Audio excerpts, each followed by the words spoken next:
Apakah termasuk golongan wanita yang baik jika cara dia memandang laki-laki itu dari segi finansialnya doang? Syukron. Saya nggak setuju ada istilah cewek matre.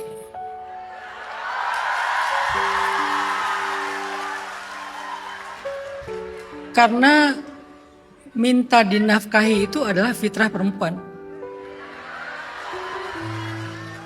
Kemudian fitrah ini disimbolkan dengan mahar. Kenapa ada mahar dalam pernikahan? Dan mahar itu adalah simbol nafkah.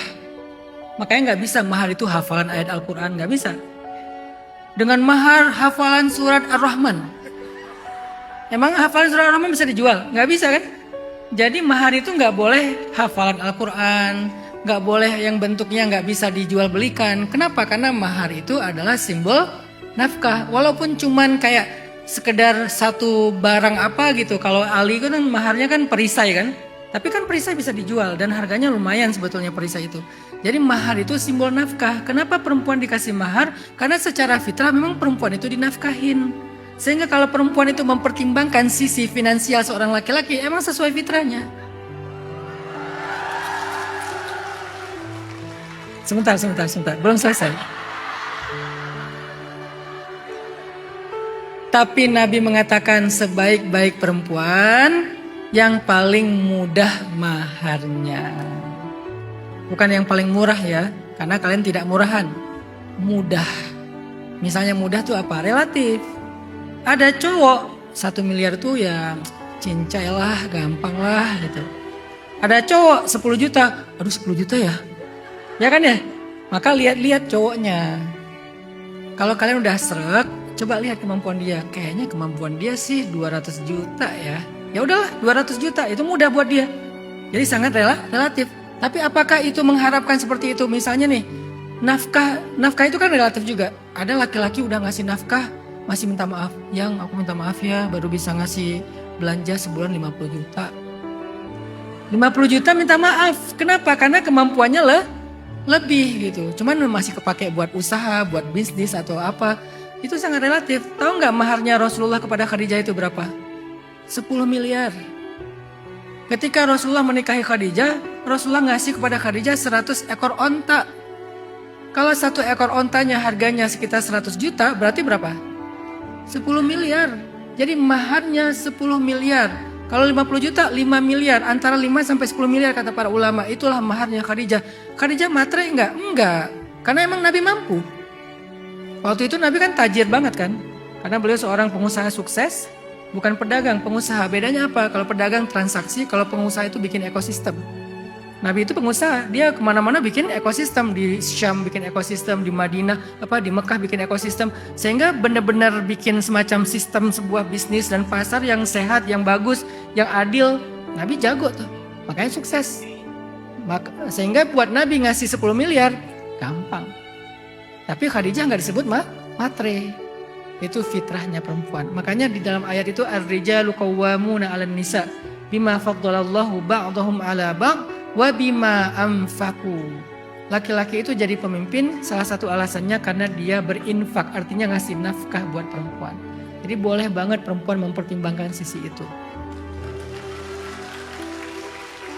Laki-laki, saya juga nggak setuju dikatakan laki-laki itu nafsuan. Emang dia nikahnya cuma karena nafsu. Emang.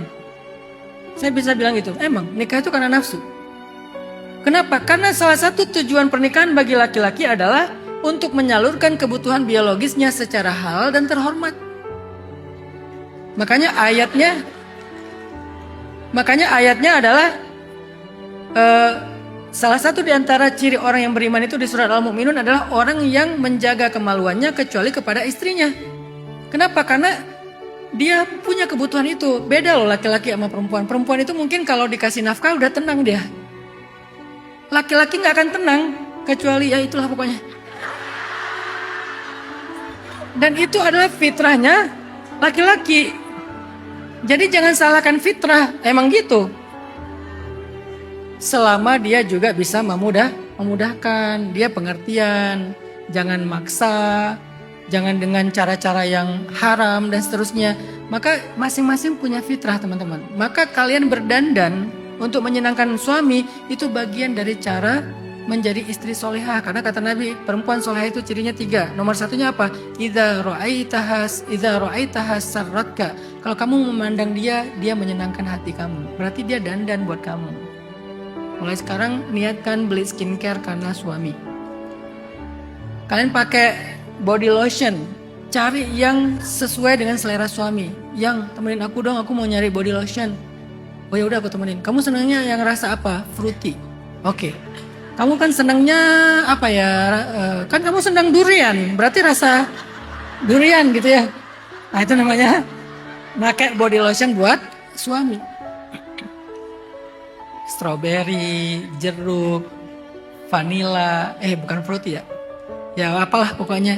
Itu tuh pakai parfum buat suami, pakai skincare buat suami. Kalian malam-malam tuh di depan cermin. Niat ini buat siapa? Kalau buat suami pahala. Kalau buat TikTok, kenapa kok itu penting bagi suami? Bahkan ketika Nabi mengatakan nikahilah perempuan karena 4 alasan kan? Nomor satunya apa? Apa istilahnya? Rupanya. Karena itu sesuatu yang walaupun itu relatif, kita nggak bisa bilang oh kamu jelek, enggak, karena selera orang beda-beda. Orang Indonesia sama orang bule itu beda loh seleranya.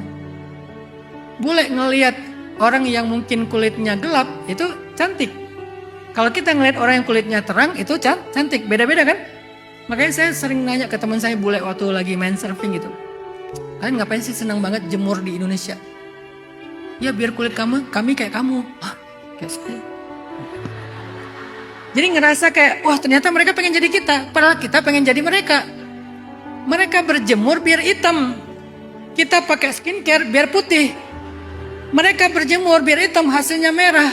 Kita pakai skincare, hasilnya belang. Ininya putih, ininya hitam. Di sini putih, ini hitam. Pas belang.